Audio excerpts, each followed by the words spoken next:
What is up, y'all? It's your boy Winston Wolf. I'm back. I just want to do a quick video before I head off to work. And yes, the air conditioning is on, and I'm not getting up to shut it off. We've had like 3 or 4 90-degree plus days in a row. I'm just not getting up to shut it off. And you already know what it is. If for the 2 people that watch this channel or care, and I don't even know if you care, you might be watching it just to use this as an example of what not to do when you're making a YouTube channel. Or you're just, curious of how terrible I can make each video, whatever the case may be. For the 2 people that steady watch it every time I put out a video, if they have stuck with me for this long and don't care about, the non-editing, all the background noise, etc., then I'm not going to change anything at this point. In the future, there'll be improvements when I have more time, but I don't have the time. I actually work a job like a real human being, a productive member of society. I'm not following some dream of trying to make money online by doing this. So this is what you get. If you don't like it, kick rocks. If you like it, cool, stay. Continue to watch me rant and make absolutely mediocre content, okay? You're welcome. So Obi-Wan, the season finale of season 1. And I say season finale and not series finale because I hope that there's a season 2. And I don't care what you crybabies say. You can sit there and be like, well, it's messing up. We've already crossed that threshold a long time ago of all this stuff messing up the continuity of previously released stuff. So let's just play the ball where it lays. Pause. I don't know if that is pause worthy. We ain't playing with no balls. But they've already messed things up. You already have to squint your eyes and kind of be like, well, I guess if maybe we're already there. So give us season 2, give us season 3. Season 2, I would love to have the whole Darth Maul, or in season 3, just bring in Darth Maul, do the whole Star Wars Rebels or whatever it was, where they had the old, Kurosawa samurai ending. I'd like to see that. I don't care what anybody else says. And then you got these people like, well, it'll never be as good as it. First of all, the animation for Clone Wars and Rebels and all that, it's not that good. The voice acting is not that good. So stop. And I don't want to hear that. That's like people that are like, it'll never be as good as the book. What are you talking about? A book, you're reading it, you're imagining it. When you see it on film or whatever, you're seeing it brought to life, living color. So stop. I hate when people try to be that guy. Don't be that guy and be like, it'll never be as good as... Shut up. You're not as good as your parents hoped you would be, so shut your mouth, you disappointment. So, the season finale of season 1, I'm happy, okay? And again, I don't care what anybody else says. We have Darth Vader. We have Obi-Wan fighting. We have, finally, in live action, the whole visual of Darth Vader's helmet busted where you see the eye and everything. That's cool. That's fan service. I don't mind fan service. A lot of people, for some reason, they claim to be fans, but then when they try to do something to please the fans, they get mad. Shut up. Shut up. Just because you're married to some fat broad and you have 2 kids and your life and hopes and dreams are all over, you just want to sit there and nitpick and just, well, it's fan service. Shut up. Just nobody wants to hear from you. Just put on your Crocs and go mow the lawn, Dad. You worthless idiot. So I'm happy with it. I'm happy with seeing that. I like the fight. I just wish, and I'm about to say something right now, season 2, a male director. I just think, the sensibilities of women, especially when it comes to action stuff, they just don't know. They don't get it. And we've already had the Revenge of the Sith battle between Obi-Wan and Anakin. We had the reimagining of the New Hope fight that's on YouTube. If you haven't seen it, check it out. So we've had that. So to kind of take a step backwards, and I mentioned this before with, I think, episode 3 when they had their little thing. It's just, the bar is kind of set higher. And I know people are going to go back to, A New Hope and Obi-Wan and Vader's fight. That's fine, but that's still years down the line. That's old beat up Vader. That's old living in the desert Obi-Wan. We haven't reached that level yet. So give us a little better lightsaber action, okay?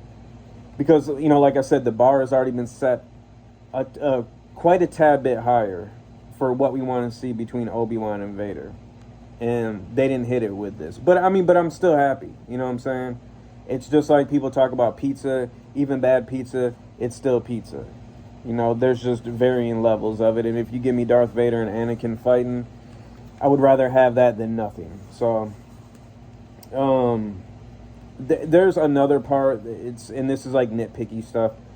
There's a part where Obi-Wan, I think it's when he's buried under the rocks or something like that. You've already seen the episode. I'm not going to run through what the episode was about, but he's buried under the rocks. Vader buries him, and he's kind of having like a montage in his head of, reasons to survive and keep fighting. And one of them is Leia, and it's them on one of the transport ships, and she's just looking at him, and it's just really awkward the way she's looking at him. She's looking at him.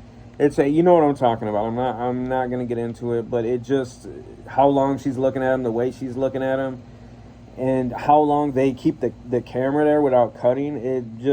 There's an awkwardness that I really didn't like, and I hope later on, because I know Disney Plus, they've been editing some of the Marvel shows after they've been released.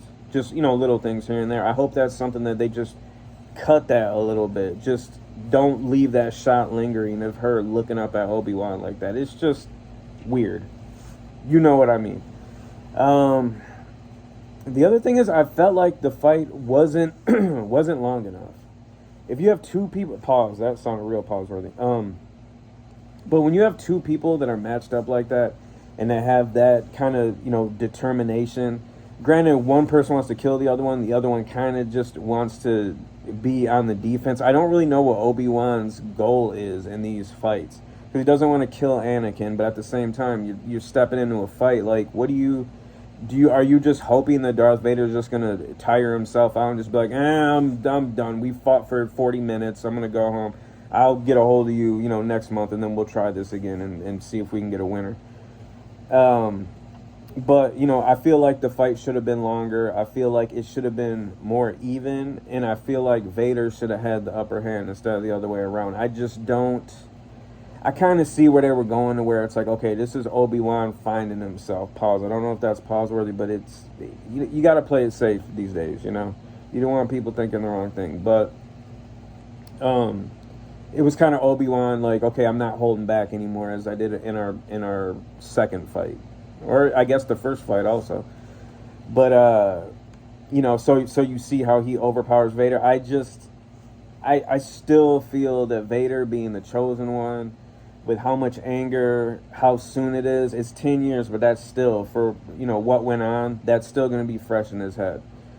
Pause, I don't know. It's, anytime you say head, you gotta tiptoe around that. Pause. But I feel like Vader should have had the upper hand. Obi-Wan should have been hanging in there, being on the defensive, and then something else, a third-party factor, come in to disrupt the fight or something, so that they can meet again for a later day. Because like I said, we've already broke the seal on this. You know what I'm saying? By having them fight twice in this season, to where now, the dialogue they had in episode 4 of, last time we met, I was but the learner, but now I'm the master. I'm paraphrasing, I probably messed it up, but we've already ruined that. So, take it to the limit at this point. That's why I want a season 2, better fights, bring in Darth Maul. You have Bail Organa and Obi-Wan meet one last time. I don't know if it's one last time, but he met and he was like, "Hey, if you ever need me, you know how to get a hold of me." You could say, well, that's where the whole help me, Obi-Wan Kenobi, you're my only hope thing comes in. But again, we've already overstepped that line. Why not have him contact him again for the next season for something else? Or Obi-Wan contact him for some kind of help. And another thing, why isn't Bail helping Obi-Wan out financially or something? I don't understand that, dude. He's like the king or whatever of his whole planet.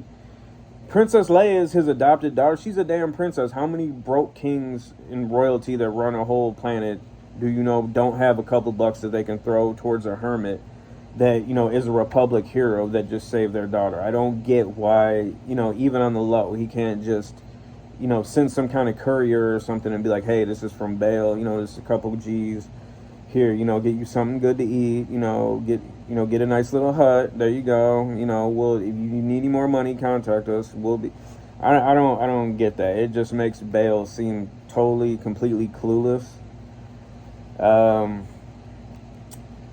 What else? We got Qui-Gon, which I thought was a wasted opportunity. But again, these things, and you have I'm mumbling. I'm rambling. Palpatine and Qui-Gon pop up just for a quick second. Spoiler alert. If you haven't seen it, tough titty. I feel like how little they were in it, that also opens up more stuff for season 2. But also, let's say no Obi-Wan season 2. This would be a perfect setup for a Darth Vader show for what they did. Because I've noticed that's kind of, the blueprint that they're doing with these Star Wars shows. They bring in somebody for a little bit, you get the Boba Fett show. They bring in, Ahsoka, you get the Ahsoka show. They bring in, who else was it? Somebody else, Cara Dune or whatever her name is, but they canceled her show. So I could see that's kind of what they're doing. They'll bring in one show to co-sign the next show.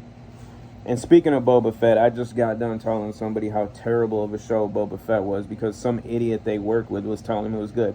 Hey, idiot that works with my friend, you're an idiot. Boba Fett sucks. It's a terrible show. The actor sucks. His long-ass veneer teeth are totally distracting, along with his giant gut and his lazy 50-something-year-old sidekick. It sucks, okay? Boba Fett sucks. But Obi-Wan, season 1, last episode of season 1, everything, I'm just gonna give everything an all-over grade. I'm gonna say 7, and that's a good 7.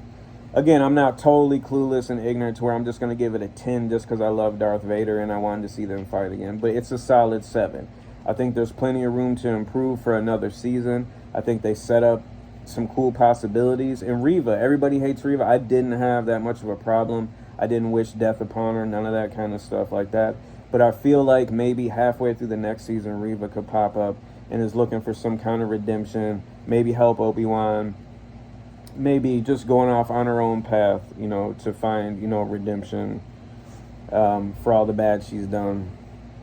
Something like that. But I feel like it was good that they let her live. Unless I just wasn't paying attention in the very last seconds and she just walked off and dropped dead. But as far as I remember, she lived. So you could set that character up for something. And that's about it. I just hope they have a season 2. There's plenty of good stuff they can do for season 2. If you're a crybaby, shut up. Just go put your face in the pillow, face down, which you're probably used to doing that. And just cry yourself to sleep, you loser.